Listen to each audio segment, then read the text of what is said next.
Gabriel would never feel this love, and instead, less than a week after these photos were taken, he would be beaten to death in his own home.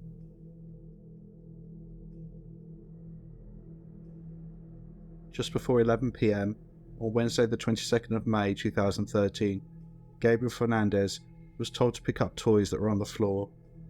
When he didn't do this, his mother Pearl dragged him into a bedroom, where she was joined by her partner, Cesar. This happened in front of Gabriel's brother Ezekiel, who later testified that he heard banging and screaming, and then, quote, "That's when it all stopped. It just went quiet." Whilst Ezekiel didn't see the murder, Virginia saw everything. As a reminder, she was 10 years old at the time and was in the room where Gabriel was taken. She later testified in court, quote, "I was sitting on the edge of the bed and my mother's boyfriend was punching him. He knocked the air out of him and he fell over and he didn't get back up. So they picked him up, they threw him in the shower and they kept yelling at him to wake up.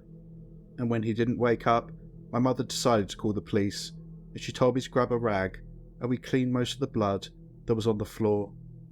The brutality of what happened in that room was later described by Cesar himself in his police interview.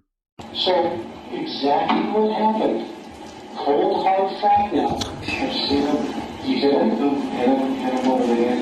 Okay? And what did you hit him over the head with? Yes. Your fist. How many times? Maybe 10 times. Maybe 10 times with your fist to the head. So yeah, very 10 times with that. You pick it back up and you hit him again. Okay? How many times did you do that? When you had to knock him down and pick him up? It is 4 or 5 times. 4 or 5 times. So Gabriel was beaten again and again and again, and when he fell, he was picked up and beaten more. Cesar also told detectives that he hit this 8-year-old child harder than he'd ever hit anyone before. He also claimed the reason why he'd beat Gabriel was because he told Pearl to leave him. This was obviously a reflection of his own insecurities and him trying to demonize Gabriel. He was trying to break up my relationship and I lost control. Essentially, the child he murdered was to blame. The horror of what Gabriel went through in those final moments is heartbreaking. The little boy who just wanted to be loved, beaten to death in his own home. Whilst cleaning up the scene, Pearl called 911 and reported that her son had stopped breathing. Both police and paramedics arrived at the scene within minutes. Gabriel, by this point, had been dragged from the shower and dumped naked, wet and unconscious on the living room floor. The paramedics began to work on Gabriel and instantly saw signs of abuse, including cigarette burns all over his body. Whilst they worked on Gabriel, deputies spoke to Pearl and Cesar, both of whom were described as, quote, very uninterested. Pearl said that Gabriel was jumping on a bed, playing with his brother, and as he was jumping, he fell off the bed and hit his head on a drawer.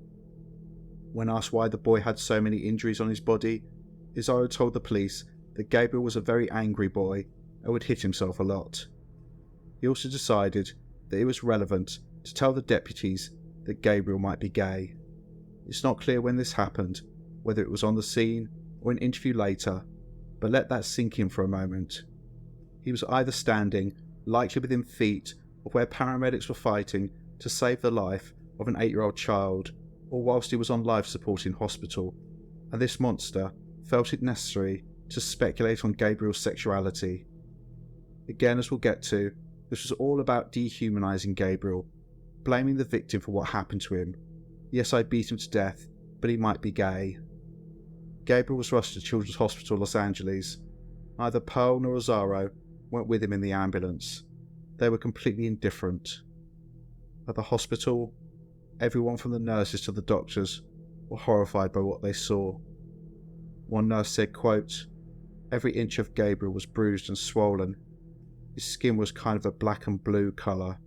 I remember he felt cold to the touch." Gabriel was put on a ventilator and everyone prayed, by some miracle, that he would pull through.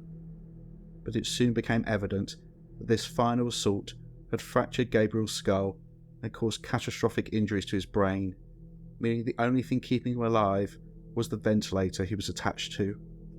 On Friday the 24th of May 2013, Gabriel Daniel Fernandez was declared brain dead. His life support was switched off, and he passed away. He was just 8 years, 3 months old. There were over 50 injuries documented during the autopsy. These included a skull fracture, multiple broken ribs, skin missing from his throat, missing teeth which had been knocked out, cuts inside his mouth, deviation to his nose, bruising and cuts all over his face, head, cheek, lips and neck, black eyes, abrasions and ligature marks all over his body, multiple cigarette burns over his body, a laceration to the base of his genitals, as well as burn marks in the same area. BB gun pellets were found inside his lung and groin. There was also a cut to his liver. Gabriel was also underweight and suffering from lung disease. There were some injuries which were days old. Some had been inflicted months before and were at different stages of healing. This little boy spent his last weeks in constant pain. On the 23rd of May 2013, whilst Gabriel was in hospital, Pearl Fernandez was arrested on suspicion of felony child endangerment, while Cesar Aguirre was arrested on suspicion of attempted murder. Pearl continued to lie through her teeth, claiming that her son had accidentally injured himself. As already stated, Cesar admitted beating an 8-year-old child over and over again, justifying his actions all the way. He did it because Gabriel was gay, because he told Pearl to leave him. When Gabriel died, both were rearrested and eventually charged with first-degree murder.